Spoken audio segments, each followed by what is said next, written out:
Thank you for tuning in to our first edition show of Let's Talk Sports with Darnell Dixon and my co-host Brent Sanders. How you doing? We're on a very limited schedule, so we're just going to get straight into the topics. We're going to start with the Patriots and Cowboys. Patriots beat the Cowboys 20-16 in a showdown in Foxborough. Your reflections on the game. Let's start with the Cowboys. Well, I see it as the Cowboys played a very strategic game. They came in with a very good game plan, stopped the Patriots, shut down the passing game, live with the running game because who cares? Right. I see it as offensively, though, some would say they played a little conservative? Conservative, that would be a good word. Not trying to lose instead of winning the game. I think you should always come out trying to win, attack. Tony Romo threw for a nice amount of yards, but he could have thrown for more. Des Bryant had a solid, I think, 78 yards. He could have had more than that. Attack the game, win the game. That's what they should have done. I think the Cowboys played well. Again, the Cowboys put themselves in the position to win the game early, didn't finish the game. I think that that's been the story for the Dallas Cowboys all season.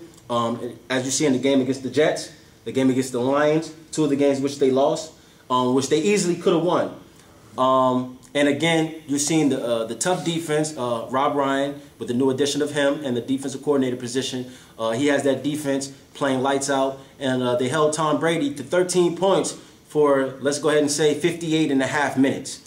And unfortunately, Tom Brady is the man, and that's why the Patriots are 5-1. Tom Brady, again, he threw 2 interceptions, one off a tip ball, but he did throw 2 interceptions, and he did throw two touchdowns, one of which is the game-deciding touchdown to win the game. Interesting stats I want you to pay attention to. Tony Romo and Tom Brady both had 27 completions, 41 attempts. Romo, the better passer for the day, had 317 yards compared to Tom Brady's 289 yards. Again, the deciding factor was the 1 touchdown to win the game to Aaron Hernandez in the end zone. Patriots, the best team in the AFC? I cannot agree with that. I can't agree with that statement. Who do you like? I would have to say that so far through the season, I would have to go with the Ravens as the top team in the AFC. Once again, every year they have a solid defense. This year they look very well. They started off the season hot, beat the Steelers, the AFC champions of last year. Had a letdown though. Let down against the Tennessee Titans, but they have, gotten back. A little bit of injury prone, but they're still winning games. Joe Flacco last game, 300 yards passing. That's good. He's been playing lights out this year. Playing well, playing very well. Ray Rice, tremendous year so far, had 100 yards rushing. He's also a great talent. Great talent. And Anquan Bolden. Don't forget about Anquan Bolden. He was a great player in Arizona when he got a lot of targets. He went for 132 yards last game. It's very impressive. The Ravens look like they're going to do it. You think Anquan Bolden will start to catch a little fire now that he's had his first 100-yard game of the season? I believe that Joe Flacco, since he had a down game in the game before the bye week against the Jets, they came out this week looking like they wanted to get the passing game going, and his best threat is Anquan Bolden. Okay. Well, let's move on to a AFC East rival, the Jets. The Jets win against the Dolphins, 24-6. They haven't looked very impressive this season. Can they rebound? Can they climb out of this hole that they put themselves in and make it to the wild card? Wow, that's tough. The wild card is gonna be a very hard thing to get in both divisions, the AFC and NFC. But I see as the AFC, I don't think the Jets are gonna be able to make it. They have a very inconsistent run game. They have a very inconsistent quarterback. They have a passing game that is very bad. And I don't know. Well, I agree with you. I think it'll be tough to rebound in the AFC East. Right now, you got the Patriots that just won. They put themselves ahead of the Jets again. The Bills, they lost. I think the Jets, in order to get this wild card spot, plays a lot of emphasis on the Bills. And if the Bills can continue to play better, to get better as a team, to maybe show that they're finally over that hump of being, you know, the little brother of the AFC East, I think the Jets have no chance. Mark Sanchez, again, big question mark. He's the offense. The running game, as you said before, hasn't been as strong as it has been in the last couple years, like the duo with Thomas Jones and Sean Green a couple years back. I feel like ever since he left, though, they've missed a piece in that running game. Again, the run game is solid, though. It's solid. It's not where it needs to be. Mark Sanchez is the big question mark to me. The defense is always solid.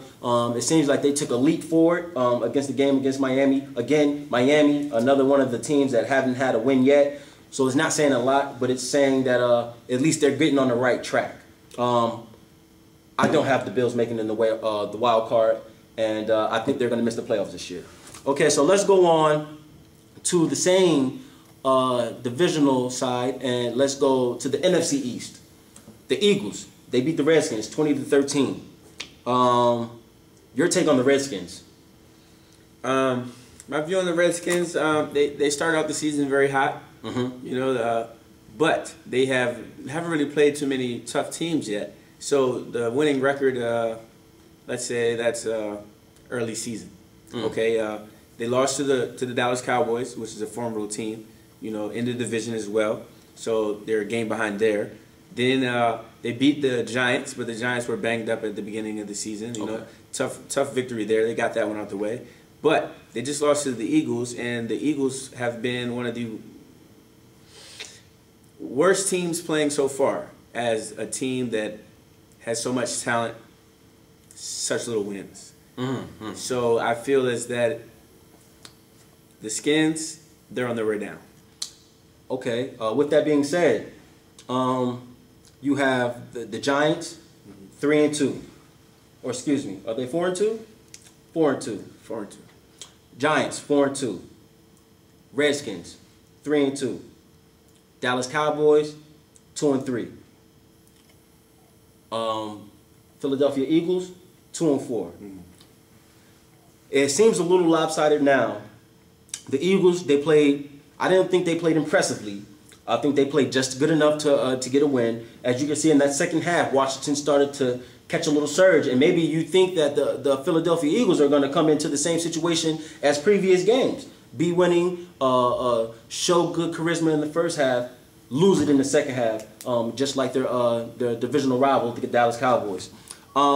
Okay, so with that being said, with the Eagles winning, the Giants winning, the Redskins and the Cowboys losing, can the Eagles rebound to get themselves back in the playoff battle, or maybe even win the NFC East? I feel as though the Eagles, even though they're coming off a win this week, I feel that win doesn't prove anything to me because I don't think the Redskins are that good of a team. So I feel that I need another win against a good team, so then I can say, okay, the Eagles have rebounded, they've caught their wind, they're ready to go, they're firing on all cylinders. But that game I do believe would be next week, not this week, but next week against Dallas. And I would believe that the Dallas Cowboys will come out victorious in that win, statement game, and win in the division. Okay. I'm not sure if the Eagles will rebound. They put themselves in a deep hole. It is a 16-week season.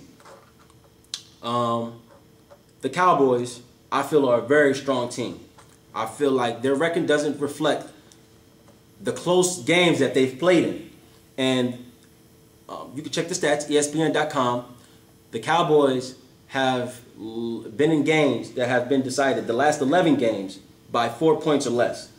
So you can tell that they're playing hard. They're playing to win the game. Okay. Let's not even date back to last season, where half of those games were decided by 4 points or less. They were playing with backup John Kitna. The turnovers are killing them. Tony Romo, he's making bad decisions in the fourth quarter. Really the second half of the game. It's not really even the fourth quarter. It's just the second half. It doesn't seem like the field is getting bigger. It seems like it's getting a lot smaller for him. It seems like he's not comfortable. He doesn't seem like he's taking the right steps. The run game, inconsistent. And again, they start off hot. They don't know how to finish. The Eagles, I feel may be able to rebound because the run game is stronger than it has been in previous years. LaShawn McCoy is putting up some impressive numbers, and looks like at the end of the year he might be top 5 or 6 in the league as far as off this year. If they can take care of the turnover battle, get that defense shored up, which the defense against the Redskins looked like they were starting to get a little bit more chemistry. Again, you know, they have a great talent, tremendous talent in the secondary with Asamoah Cromartie Rogers, excuse me, and Asante Samuel, a long-term vet. If they can get that shored up, if they can get that patched together, they have one of the best pass rushers with Trent Cole. And I think they'll be a tough team to beat if they can just keep the ball and not turn over the ball. I have the Cowboys winning the division. I have the Eagles winning the wild card. Okay, let's stay in the NFC East. Let's stay in the NFC. The 49ers versus the Lions, 25-19. 49ers win. Do you think that the 49ers made themselves the better contender, or both teams are still good contenders in the NFC? Well, I would have to say that the 49ers did prove that they are a better contender than the Lions. Okay. Solely based on they beat them head-to-head. They beat them. You could look at the Lions and say they should have another loss from the Cowboys, and that is the only loss that the 49ers have taken. The 49ers have a solid running game with Frank Gore, very solid. He's coming into his own. If he stays healthy throughout the season, they should run away with their division in the NFC West. There's very, very lack of talent in that in good teams. But the Lions, they are, tough team. Tough team to compete with. Megatron, tough guy to stop. Matthew Stafford, he's playing very good football, and you have a good defense. I totally agree. I think both of them are contenders. The Lions are in the NFC North. They're not going to beat the Packers as far as in the division. I think that they have a good chance to compete and to get the wild card spot, at least one of them. But I'm sure that the Packers will probably win the division. Their front four on defense, incredible. The rest of the defense, a question mark. The rush offense, a question mark. Javid Best had a good game against the Bears. His only good game to date. Only great game to date. And I think that if teams can eliminate Calvin Johnson for most of the game, like the Cowboys did and like the 49ers did, not shut him out, but at least slow him down so that his success doesn't come till later in the game, I think that the Lions will have troubles. The 49ers beat the Lions in Detroit on East Coast to West Coast game, West Coast to East Coast. That I have to give a lot of props to the 49ers. The run game, solid. Frank Gore, Kendall Hunter, solid defense. Carlos Rogers comes out of nowhere. He looks like he's playing his top ball of his career. And the only question I have with them is Alex Smith. 125 yards passing this week. I think 150 last week. I don't know how long they can consistently win those games with him not having the success at quarterback that a winning quarterback would have. 125 yards is more so that you're trying to manage the game, right, and not give the ball over, not turn the ball over. I don't know how long they can do that. Teams are going to eventually stack the box, and there are great teams that can stop the run. If they can't get the run started, can they win? I don't think so. I think they're still good contenders, but we're going to have to wait to see how the season unveils. Best team in the NFL? Packers? Yes, Packers. I think we both agree that the Packers are the best team in the NFL. Only undefeated team right now in the NFL, and it doesn't look like they're going to lose any games anytime soon. Okay, so now we'll go to the worst team in the NFL. You have the Colts, Rams, Dolphins, all undefeated in the losing column. Who do you think